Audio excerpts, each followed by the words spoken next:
name is Rachel. I'm currently studying registered nursing at the University of Calgary, and one of the courses I'm taking right now is called Statistics 213. The course is a basic introduction to statistics. It just provides basic foundations to what statistics is. It gives an overview of graphing and a lot of analysis for large samples and such. The reason I'm taking Statistics 213 is because it's a required course for the registered nursing program.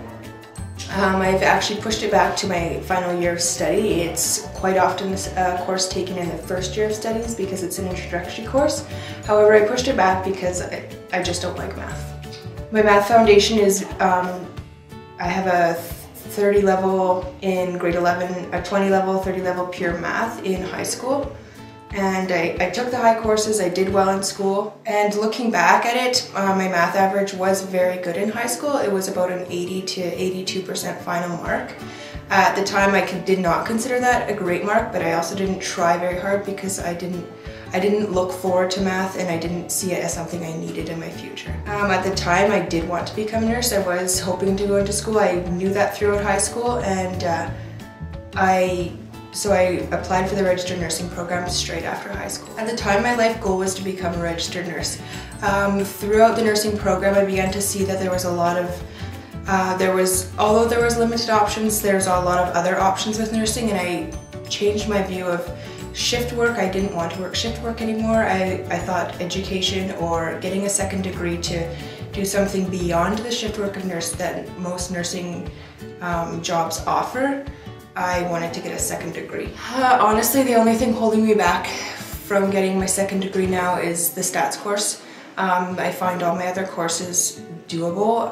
The math, though, is a big challenge for me. And yes, coming back into stats as a third-year student, it was definitely hard to get back into it. I just put it off. I dreaded it. I knew it was something I never actually took the time to learn, so I was relearning a lot of concepts, things like quadratic equation, and oh my god, I didn't even know what to do with that. So relearning it was a big part. My only regret with math in high school is the fact that I did not take it seriously. I often skipped class, and I honestly just didn't put the time and effort required to learn the material that I should have. I didn't see it as something I needed for my future. My advice to any young person taking high school math or debating which math courses and if to take math is you need math for every career that you do.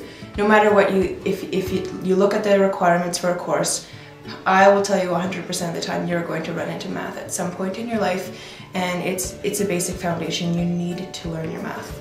And quite often I've heard and I've said myself, even through high school and in my first years of university, if I didn't like a course, it was often the teacher. It was the teacher, the professor that was not teaching how I wanted them to teach.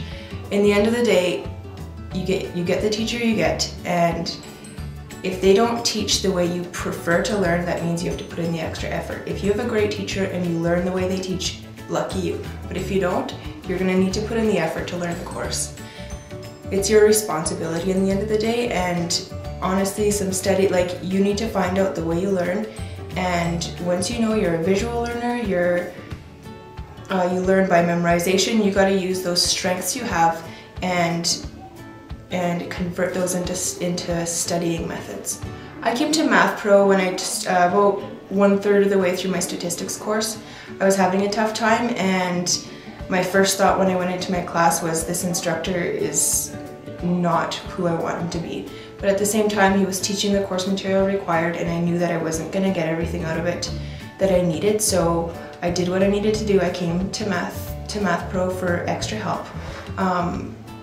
And at the end of the day, the extra help, I still have to do extra work to get the math course completed. It's just that extra learning time that I need for the course, and I take that home, convert it into my own studying tips, and study on my own just as I would had I not had a tutor. I am still working hard. I still have high hopes of completing my nursing degree. It's in the very distant future of getting my degree completed as well. At this time, I've decided to pursue a second degree, which is a degree in psychology. And from there, if I can get a GPA high enough, I really do hope to go into med school. And I'm very proud of this achievement. I know that even 2 years, looking back 2 years in my first couple years of school, taking off time from school, I didn't look at school the way I do now. Now I see it like how much school is your future. All the schooling you take is your future, and when I see that my future is in my hands and I can do so much with it, I am just absolutely proud and excited.